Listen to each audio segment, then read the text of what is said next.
Welcome to this section, and in this section we are going to start working with dynamic memory and the dynamic memory allocation in C++.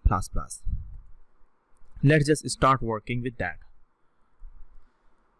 Suppose you want to put a toy in a box, but you only have an approximate idea for its size. For that you would require a box whose size is equal to approximate size of the toy. We face a similar situation in C++. Also, when we want to input a sentence as an array of character but are not sure about the numbers of characters in the array. Now, while declaring the character array, if we specify its size similar that the size of the input string, then we get an error because the space in the memory allocated to the array is less than the size of the input string. This is the same as a case as trying to fit a big toy in a small box. If we specify its size much larger the size of the input string, then the array will be allocated a space in the memory which is much larger than the size of the input string, thus unnecessarily consuming more memory even when it is not required. This is like putting a small toy in a large box. In the above case, what I just discussed here, we don't have the idea about the size of an array until the compile time, when computer compiles the code and the string is input by the user. In such cases, we use new as operator. But before going to the new operator, let's have a look at two parts in which our memory is divided. These parts are like stack and the heap. Memory from the stack is used by all the members which are declared inside the functions. Note that main is also a function. And heap is this memory is unused and can be used in dynamically allocated the memory at the runtime. Let's just discuss the new in the memory location. The new operator is used to allocate the memory at the runtime, and the memory is allocated in bytes. Let's first see how to allocate a variable dynamically. So you just use int static pointer which is equal to new integer. By writing new integer, we allocate white space, means we are allocating the space in the memory required by an integer. Then we assign the address of that memory to an integer pointer which is ptr, and we assign the value to that memory as follow, like static ptr which is equal to 4. Thus we allocate this much space in memory that would be required by an integer, and then assigned the address of that memory to a pointer ptr and assign the memory a value of 4. So when dynamically allocated some memory to a variable, we actually use the heap memory. Let's just see the example of that. So here we are just working a very simple example. So hash include, sorry, it's I just copy this one and then paste it right here, and then here I just write integer static ptr which is equal to new integer. So here I just use new as a keyword right here to allocate the memory at the runtime, and then static ptr which is equal to 4. Okay, and then here I just write cout which is static ptr and then end line. Okay, and then return 0. Now I just run this code, and you just see the output, and which is the memory location here is 4 because the static ptr is 4. So we just combine all the above step, means all these coding step in this example, and we have just seen how to dynamically memory allocate a variable. Now let's after this lecture, we are just allocating the array memory dynamically. So if you find so far any problem regarding to this lecture to memory location, so please let me know, and thanks for watching this lecture. Welcome to this lecture, and in this lecture we are just going to discuss about the dynamically allocating memory in array. The main use of the concept of dynamic memory allocation is for allocating array when we have to declare an array of specifying its size, but are not used about the size. Consider a situation when we want the user to enter the name but are not sure about the number of the characters in the name that the user will enter. In this case, we will declare an array of characters for the name with some array size, such that the array size should be sufficient enough to hold any name entered. Suppose that we have the array size of character name, which is 30. Okay, so and if the user entered the same having only 12 character, then the reset of the memory space which was allocated to the array at the time of its declaration would become waste, thus unnecessarily consume the memory. Means when we just take the character name, which is 30, and the user enter only 12 character, so our left memory will be waste.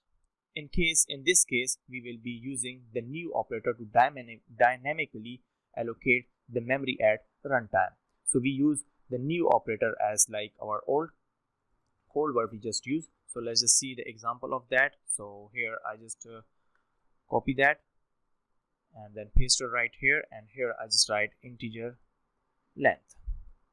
Okay, and length, and then take another integer which is sum is equal to 0, and then here I just write cout, which is I just write enter the number of students in the group. Okay, and then here I just write end line. Okay, first I just take the integer as a length, and then sum which is equal to 0. Now cin, which is length. Okay, so I just take the user input as the length right here, and then I just write integer static marks. So using the pointer here, so marks which is equal to new, and I just create a new as the operator right here, and then integer which is length. Okay, so this will print this length right here. Now cout, which is I just write enter the marks of the student. Okay, and then end line. Okay, now I just use for loop, and for I, integer I which is equal to 0, and then I which is less than length, and then I plus plus. Okay, so here we just entering the marks of the student. So cin which is equal to, here I just write static, and then marks plus I. Okay, and then we just go to the for loop again, and then creating another for loop which is integer I which is equal to 0, and then I which is less than length, and here I just write I plus plus. So here I just simply calculate the marks of the sum. So sum which is plus is equal to static and marks plus I. Okay, and then cout which is sum is, and then I just simply print the sum right here, and then end line. Okay, and then return 0. Let's just see the output and enter the number of students in the group. So I just write 5. So enter the marks of the students, so 25, and then 26, 23, 24, 28, and you can see the sum of that all are 126. So in this example, we are calculating the sum of the marks of the students in the group. Since the different groups have a different numbers of students. Therefore, we are asking the numbers of students. For example, the size of an array, and every time we are running the program, in this example, the user entered the size as like 5. So integer is static mark, which is equal to new integer length. You can see here.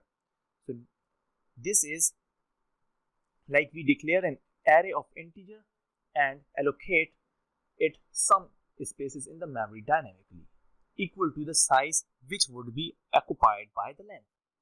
The number of integer does it allocate a space equal to the length and static size of the integer. Okay, and we assign the address of that assigned memory to the pointer marks. The rest of the step must be clear to you, and we call the array dynamic because it being assigned the memory when the programs run. We made it possible by using the new operator. Thus, dynamic array is being allocated memory from heap, unlike other fixed array which are providing memory from stack. We can give an example of these dynamic array, and there is no limit to it.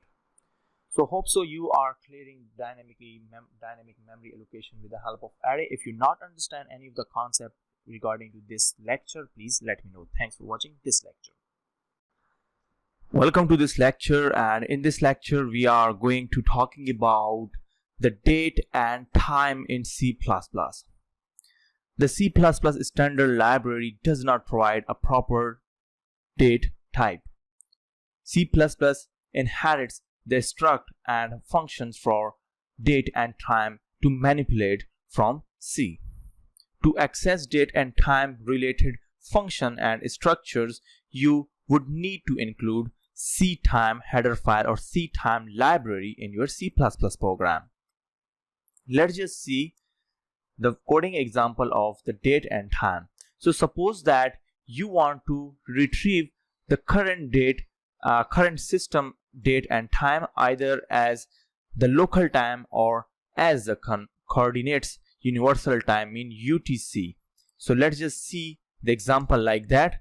So for that I just write hash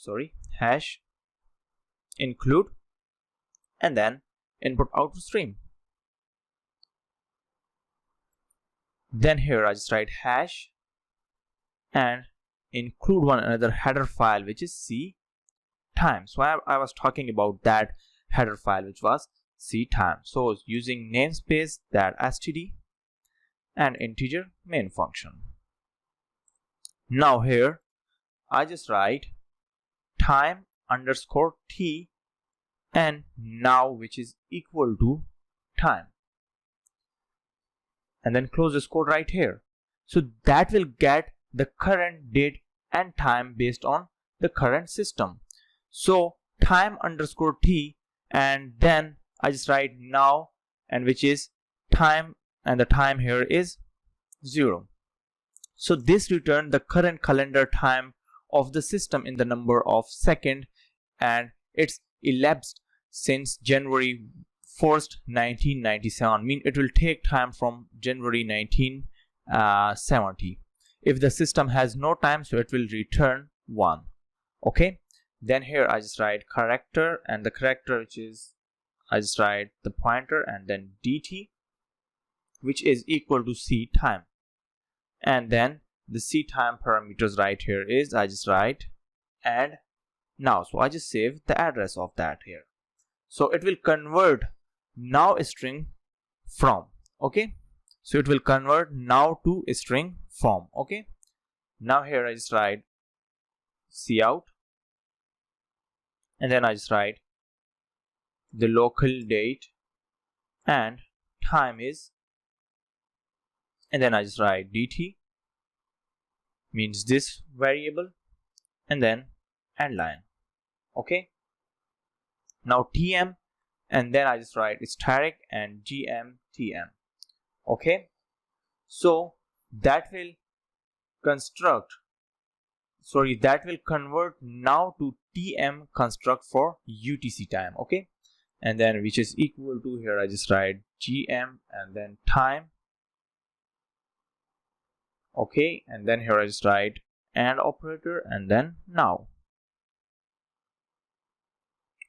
So it will store that address for the constructor, sorry, structure.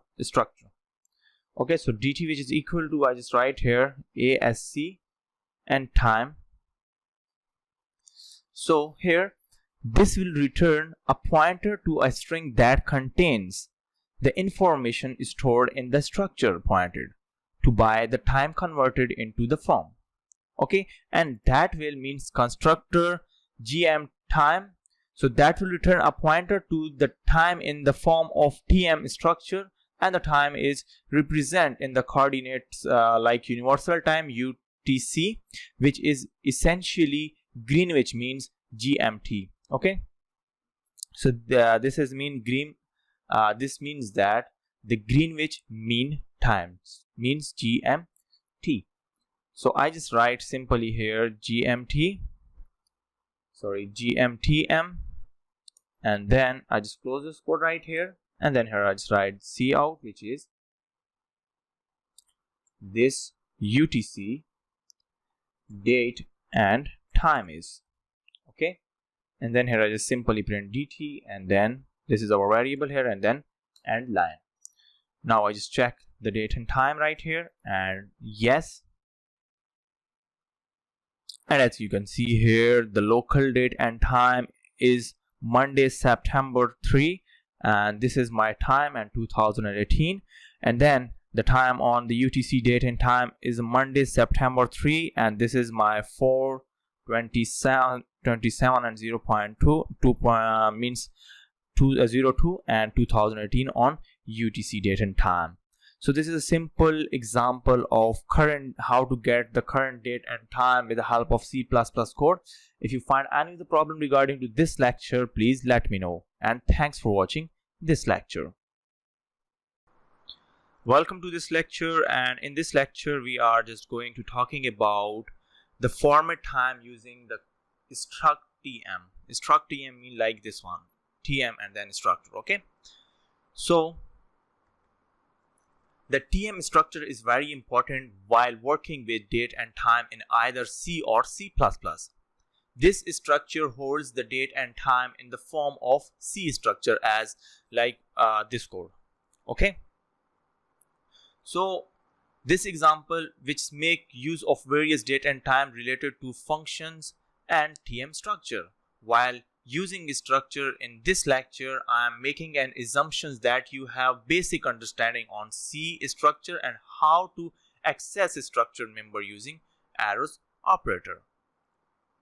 Let's just see the example of that one. So I just simply take some of the steps from my old lectures, which is time t and now which is equal to time zeros, which will get the current date and time based on the current system. Okay, then here I just write cout, and then here I just write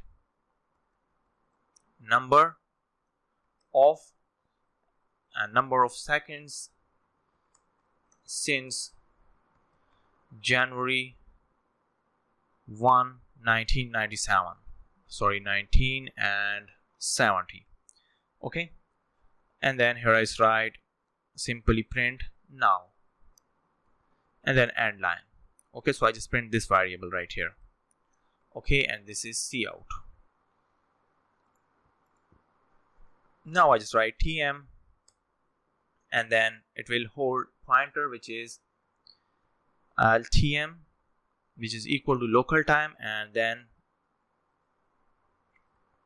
I just write local time, and then I just hold the address of now. Okay, now I just print the various component of tm structures files. Okay, so cout right here, which is I just write year, and then I just write here 1970, and plus local time, which is the arrows operator. So that is the arrow operator. Okay, and then tm underscore year, and then end line, and close this code right here. Okay, now I just copy this, paste it for month, day, time. Okay, So here I just write month, and the month here is I just write 1, and the TM, which is the arrow of TM, and here I just write month. Okay, then here I just write day, and then here I just write day. We have the no day here right now, so I just remove that one, and then I just write local time, which is the arrow operator of TM underscore M day. Okay, now here I just write time, and then here I just write month, and this is day. Okay, month, day, and then here I just write time, and the time here is 1 plus local time, which is the arrow operator of time hour. Okay, then I just write count, means cout 1, and then it will simply print time in the minutes, and time in the minutes right here, and then it will print 1 plus times in seconds. Okay, so I will just get the entire format of the time right here. First I will get the time in the years, then month, then day, and then time in the time, and then seconds, time in the hours, and then seconds and the minutes. So now I just run this code and check the output for this code. So as you can see here, first I will get the seconds since January 1970, so these are the seconds right here, and after that the year here's are 2088, and then month is 9th, and day is 3, time is 10, seconds, minutes are 34, and the second here are 43. So this is a simple example of the getting format of time using the struct TM. If you find any of the problem regarding this lecture, please let me know, and thanks for watching this lecture.